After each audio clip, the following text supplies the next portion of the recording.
Bonjour, je suis membre du MNDS en tant que président de la communication. Je m'appelle Mohamed Diakhaté et nous voici encore une fois dans nos activités de MNDS comme nous avons l'habitude de le faire. Aujourd'hui, c'est cap sur reboisement des arbres au niveau de Keur dans tout Keur. Nous sommes précisément chez Baye Cheikh Ndaw pour reboiser aux alentours des trucs. Alors, nous avons l'habitude de le faire, le social d'abord, ensuite l'environnement, c'est quelque chose qui nous permet de mieux vivre. Les arbres que nous avons aujourd'hui, ce sont des arbres, ce sont des plantes de qualité et qui va nous permettre non seulement de nous donner l'abondance en eau, parce que ce sont des arbres qui grandissent vite et que vraiment notre quartier a besoin de ça. Raison pour laquelle nous sommes venus avec nos partenaires qui sont nos complices Baol Environnement, qui sont toujours à nos côtés, qui nous accompagnent. Ensuite, il y a les médias qui sont là. Bon, vraiment, c'est une satisfaction parfaite à nos côtés parce que nous sommes des partenaires, nous tous, parce que développement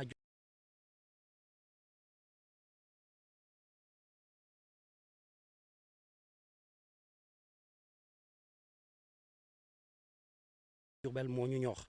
ñun ñëpp ay Diourbel waa lañ bu ñu gisee benn mouvement bu taxaw pour yëkkati Diourbel ca kanam dañuy ànd ak moom reboisement bii ñu nekkee tey benn la ci éléments yi ci activités yi nga xamante ni yàgg nañ ko def au niveau de Diourbel pas plus qu'avant-hier demoon nañ ci daara yi doon joxe suñu solidarité ci affaire u safar seeg yooyu ak yeneen parce que social boo koy def du lépp nga mën a wax li doomu aadama mën a teg bët rek nga mën a wax mais am na yoo xam ne doo ko mën a wax mais daal vraiment mouvement bi am nañ ay partenaires yoo xamante ni ñi ñuy dimbale te ñu ngi leen di sant di leen gërëm loolu daal mooy taxawaayu suñu kii bi. bu ñu mënee xam ñaata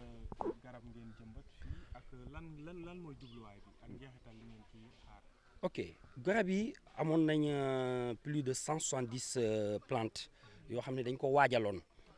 Aujourd'hui parce que dañu wax ne tey ak suba lay doon am nañ aussi des demandeurs ñoo xam ne dañu laaj ne ñoom dañu soxla ay garab ñooñu tamit suuraale woon nañ leen ci jubluwaay bi defuñu dara lu dul Kër Cheikh verte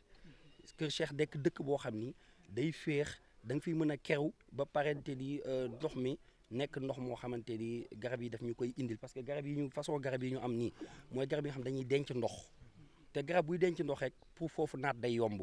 loolu mooy jubluwaay bi ak itam suñu proximité ak population bi parce que lépp lu ñu def rek population baa ngi ciy jàpp parce que tey kenn ku ne soxla na garab mais fan nga koy jëlee fel la daal. waaw mouvement bi dafa yàgg nañ ko créer parce que dafa yàgg nekk ci xol yi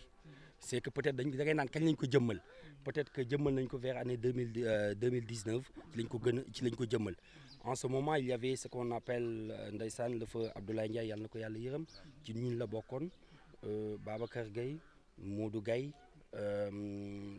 Jaaji Kanji mouvement bi daal daanaka ñoom ñoo ko nekkoon cëslaay gi góor mi daanaka moom fu ne yóbbu na fa mouvement bi parce que moom saa buy dem tout mouvement bi lay demee donc ñun tamit am nañ benn partenaire boo xam ne ñu naan ko Moubarak FM musta jug ci suñuy activité bu ñu def rek fësal nañ ko moom ak waa Baol Time activité bu ñu def rek gars yi fësal nañ ko donc ñun duñu def lu dul gërëm waa Diourbel parce que waa Diourbel ñoo ñuy wane mouvement bi nag juguñu ci dara parce que social lañ tàmbalee yàgg nañu def ay social def nañ fi sax ay samp nañ ay lampes un peu partout am na ko yoo xam dafa lëndëmoon mais fexe nañ ba éclairer ko loolu dafa bokkoon suñu projet bokk na projet bi njëkk a taxawal muy éclairage après bi ñu duggee ci loolu nag doogu dugg ci social bi doogu dem ci environnement bi social bi aussi comme Diourbel ni muy doxee ñëpp xam nañ ko tey social doo ne def naa nii parce que social du lu ñuy fésal yow ña ngi koy defal ñoo koy yëg yow mi am yéene di ko def tamit yaa nga xam ne ñu ngi koy defal loolu moo tax daal fésal social bi moom su ma sañoon ñu bañ a wax nit ñi ñu koy defal ak yooyu bañ cee insister. sinon ku wax social wax ay moyens financiers. mën nañ xam man ngeen jëlee xaalis boobu xëy na pour mën a amal yenn activité. waaw parce que foofu boo ko waxee boo ma laajee ci loolu li ma la ciy tontu mooy nous avons des partenaires un peu partout am na ñoo xam ne ñoom seen bopp dañoo am yéeney def biir Diourbel mais bugguñoo feeñ léegi nag dañuy gis loo xamante ni lu mel ni MNDS ñoo daan ne ñii kat ils font du sérieux xam nga ñoo dugal fi sama xaalis wóolu naa fee dugal sama xaalis foo ma bëgg mu yegg dina fa yegg loolu moo ci ne. MNDS lan lay tekki ci français. Mouvement pour une nouvelle dynamique sociale.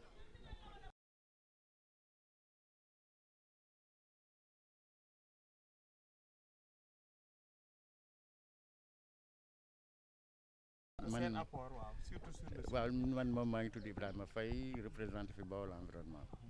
ak mouvement bi depuis lors ñoom bi ñu jógee ci éclairage bi rek dañuy jël environnement bi nag li ci am importance mooy renforcer la couverture végétale comme ni mu ko waxee loolu dañ leen ci gërëm ñoom c'est di leen wan nun suñu disponibilité ak ñeneen nous sommes disposés lépp lu jëm ci environnement indi suñu contribution parce que déficit bi dafa prononcé wu un peu quand même au niveau de la région sax laay wax c'est lii day participer à la gestion du cadre de vie te lii mooy indi développement mooy indi santé mooy indi épanouissement donc ñoom macha allah ñi ngi taxaw fi ñu war a taxaw wax ji moom jëf jee ko war a ëpp daal. dans les autres quartiers aussi programme yi mel ni mën nañ ko fa. dañu ne léegi dañ ko sécuriser boo ko xoolee nii au lieu ñuy def ay milliers comme ñoom ni ñu daan def cette année dafa am rupture boo xoolee nii on amène peu et on rassure on sécurise mais on les suit parce que yëpp dañ leen outillé garab goo gis am na fiche bu ñu ko defar boo xam ne bés bu ñu fi bëggee dellusi ak kañ ko joxoon ak contact am ak yooyu dañ fi ñëw pour di ko xool te loolu tey moo ëpp solo jëmbat juróomi garab mu rëcc moo ëpp jëmbat téeméer yoo xam ne benn fi taxaw. Bon, nous, notre apport, c'est un peu contribuer au partenariat avec le MNDS dans l'apport, le renforcement de la couverture végétale au niveau urbain. Et chaque année, ils le font, hein. C'est pas la première. Cette année, on a eu des ruptures. Nous voulons faire peu, mais bien. Bawol Environnement est disposé à apporter sa contribution à chaque fois